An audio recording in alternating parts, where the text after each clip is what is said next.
Nililigawan nga ba ni Lito Lapid si Lorna Tolentino? Muling umuusbong ang mga bulong-bulungan tungkol sa romantikong relasyon ni na Lorna Tolentino at Senator Lito Lapid. Nagsimula ang mga spekulasyon sa nakaraang kaganapan ng Bioterm Corporation sa Novotel, Quezon City. Dumating si Lorna sa grand launch ng mga bagong endorsers para sa beauty brand na pag-aari ni Ms. Rhea Annie Cochetan, kung saan siya rin ay isang celebrity ambassador. Hindi maiiwasang mapansin ng mga tagahanga at mga tao ang magandang samahan ni na Lorna at Lito sa kaganapan. Ano sa tingin mo ang tungkol sa mga chismis ukol sa kanilang relasyon?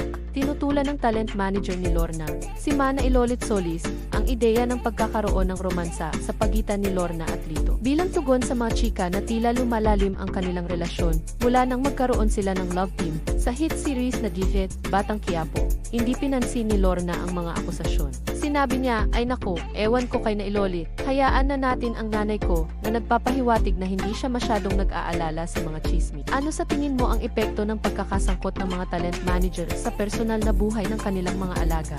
Nagsalita rin si Senator Lito Lapid tungkol sa sitwasyon. Sinasabing sila ni Lorna ay mga kaibigan lamang. Okay lang naman po, magkumpare naman kami, magkaibigan, wala namang problema, anya. Ipinahayag ni Lorna ang kasiyahan kapag inihahambing ang kanilang tambalan.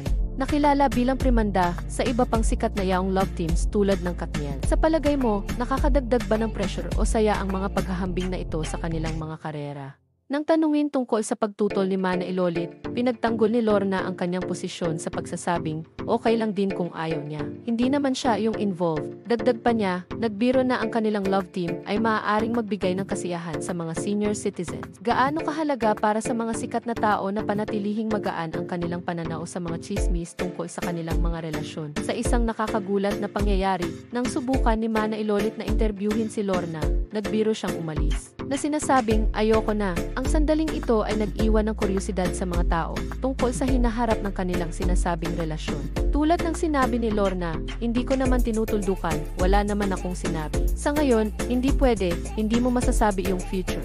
Ano sa tingin mo ang magiging reaksyon ng publiko sa kanilang mga bulong-bulungan ukol sa romansa habang sila ay nagpapatuloy?